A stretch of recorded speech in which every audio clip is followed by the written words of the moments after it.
आया था लेके वो उनके वो खाने दे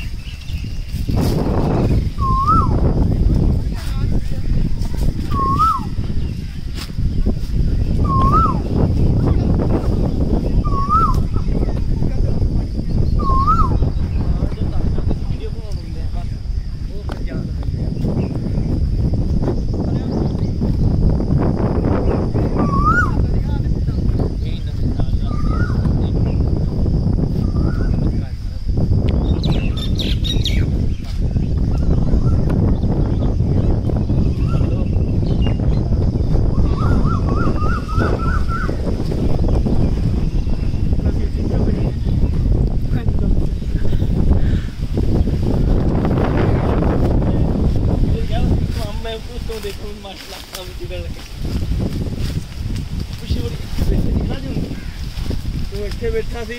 प्रधान उत्थे बैठा सी मैं इत्थे आज चिदी चिर होया ना पिछे पहले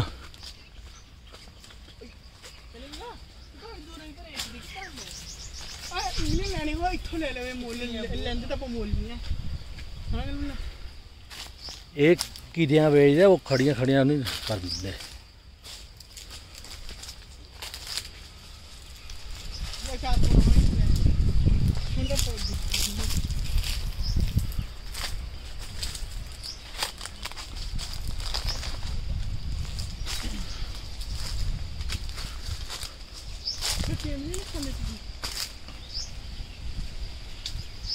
चन्या बुद्धिम दाड़े ध्यान देख तुरे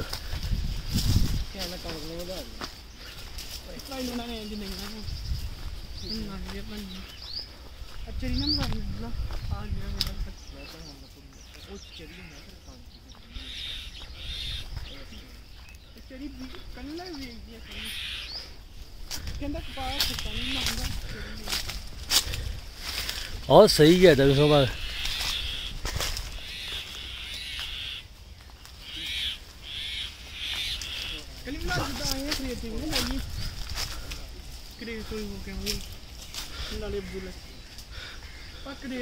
कड़े तो आप उतों आग होने जावांगे